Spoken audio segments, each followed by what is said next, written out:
안녕하세요, 여러분. 이번 주도 드로잉 채색 기법을 알아볼 텐데, 지난주까지는 수채화 색연필을 사용했다면, 이번 주에는 수채화 물감의 특징과 채색 기법을 알아볼게요. 화면을 보면 지난주 수채화 색연필로 채색한 코스모스를 볼 수 있는데, 플라워 드로잉에 채색을 더하니 작품이 조금 더 입체감과 원근감이 느껴지고 있네요. 이번 주에는 수채화 물감의 채색 기법을 익혀볼 텐데, 먼저 수채화 물감의 특징부터 알아볼게요. 화면의 왼편에 보이는 꽃은 아네모네라는 꽃인데, 혹시 보신 적이 있으실까요? 아네모네는 국은 식물로 4, 5월에 꽃을 피우는 식물이지만, 절화시장에서는 지금 시기에는 잘 볼 수 없을 거예요. 절화시장은 보통 한 계절 이른 꽃들이 나오므로 플로리스트는 항상 먼저 계절을 느끼게 되는 것 같아요. 먼저 아네모네에 대해 알아보면, 아네모네는 시리아와 이스라엘, 아르메니아의 국화이며 그리스 신화에서도 그 유래를 찾아볼 수 있어요. 그리스 신화에 따르면 미의 여신 아프로디테가 미소년 아도니스와 연애하는 것을 군신 아레스가 질투하였다고 해요.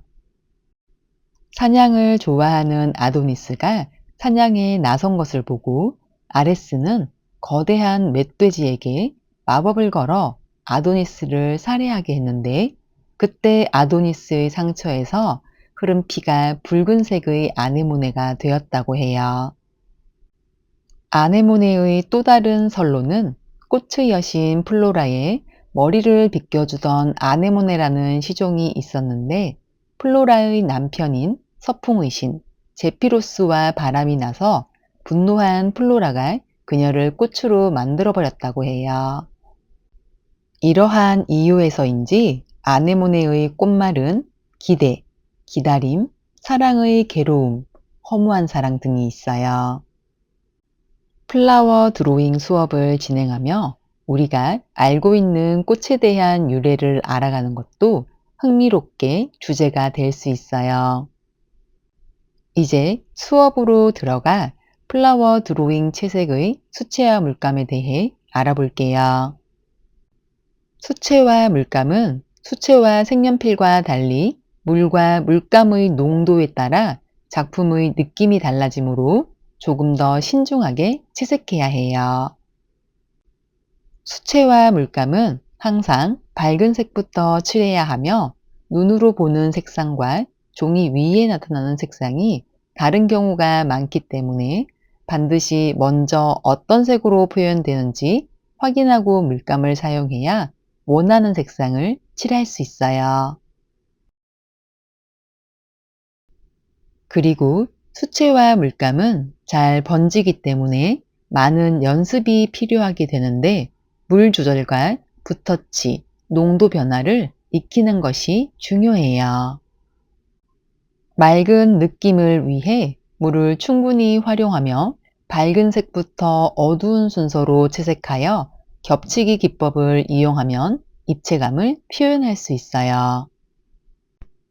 또한 수채화 물감은 흰색과 검정색을 잘 사용하지 않는 것이 특징이에요. 다음으로 수채화 물감의 다양한 기법을 알아볼게요. 수채화 물감의 여러 가지 색의 변형은 두 가지 색 또는 더 많은 색들을 젖은 상태에서 서로 겹쳐 사용하는 방법이 있어요. 물감의 색이 흠뻑 젖은 붓을 사용하여 전체적인 형태를 칠하게 되는데, 주의해야 할 점은 손에 힘을 빼고 칠해야 색이 균등하게 표현돼요. 또한 처음 칠한 색이 반 정도 마른 상태에서 두 번째로 어두운 색을 칠해야 색이 혼합되지 않아요. 이때 사용되는 어두운 색은 먼저 칠해져 있는 밝은 색을 만나 부드러운 경계선이 자연스럽게 형성될 수 있어요. 화면 아래의 그림을 보면 왼쪽의 그림은 물의 양을 충분히 사용해서 부드럽게 퍼질 수 있도록 만들었어요. 다음으로 중간 그림은 조금 더 진한 색을 부분적으로 덧칠한 것을 볼 수 있는데 자연스러운 경계선을 위해 반 정도 마른 상태에서 어두운 색을 올려주는 것이 좋아요. 마지막 오른쪽 그림은 덧칠한 어두운 색이 먼저 칠한 연한 색과 어우러지며 경계가 그라데이션으로 만들어지는 것을 볼 수 있어요. 이렇게 하면 자연스러운 명암을 표현할 수 있어요. 수채화 물감의 다양한 기법 중 두 번째, 젖은 종이 위에 작업하는 방법에 대해 알아볼게요. 먼저 종이 위에 맑은 물로만 칠하여 적게 한 다음 그 위에 색을 칠하는 방법으로 젖은 상태에서 표현한 색은 건조한 종이 위에 표현한 색보다 말랐을 때 좀 더 밝아지므로 주의해야 해요. 처음으로 칠하는 색은 다른 색이 사용되는 부분의 반 정도 이상 되는 면적까지 색을 칠해줘야 해요. 그런 다음 젖은 표면 위에서 색이 서로 혼합되도록 두어야 하는데 색이 마르기 시작할 때에는 수정하면 두 개의 색이 아니라 혼합색이 나오므로 주의해야 해요. 다음 기법은 기울이기 기법으로 작업한 종이를 일정한 각도로 기울이면 수채화의 색이 위에서 아래로 흘러내리게 되는데 밝은 색을 먼저 칠하고 어두운 색을 점 찍듯이 찍어 기울이면 처음에 사용한 색이 밑으로 흐르면서 점 찍은 색과 혼합돼요. 이러한 표현 기법은 색과 색의 경계에 사용할 수도 있어요. 화면의 그림은 수채화 물감의 기울이기 기법으로 왼쪽의 그림은 연한 바탕에 점 찍듯이 여러 군데에 나타내고 중간의 그림에서 보면 기울여서 옅은 색과 혼합된 모습을 볼 수 있어요. 오른쪽의 마지막 그림은 넓은 면적의 노란색을 아래에 칠한 다음 위쪽의 붉은색을 기울여 혼합되게 만든 그림이에요. 다음으로는 건조하여 덧칠하기 기법으로 연한 색을 칠한 후 완전히 말리고 인맥이나 윤곽을 위해 진한 색으로 표현하는 기법이에요. 다섯 번째, 티슈를 이용한 부드러운 윤곽 처리 기법이에요.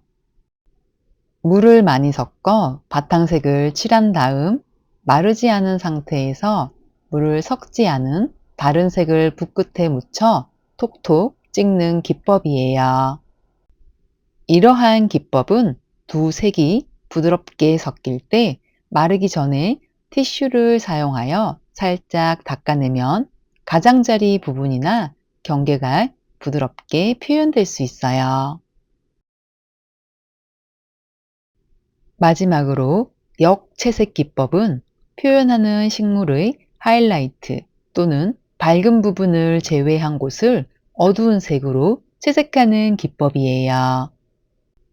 밝은 색으로 바탕색을 칠한 후 인맥 부분을 계획하여 그 부분을 비우고 주위로 어두운 색을 칠해주는 기법이에요. 지금까지 수채화 물감의 다양한 기법에 대해 알아보았어요. 그럼 지금부터 전 수업에서 드로잉 펜으로 그려놓은 루드베키와 도라지, 몬스테라 등을 수채화 물감으로 채색하는 실습을 진행할게요. 이번 주 준비물은 드로잉 펜으로 그린 플라워 드로잉 작품과 수채화 물감, 팔레트, 물통, 얇은 둥근 붓, 티슈 등이 필요해요. 만약 집에 팔레트가 없다면 플라스틱 접시 등을 사용해도 괜찮아요. 수채화 물감으로 채색하기 전 지난주 수채화 색연필로 채색한 코스모스 작품을 물을 사용하여 부드럽게 풀어지는 모습을 먼저 살펴볼게요.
수채화 색연필에 물을 사용하여 변화된 모습을 확인하였으니 지금부터는 루드베키아를 수채화 물감으로 채색하는 시간을 가져볼게요.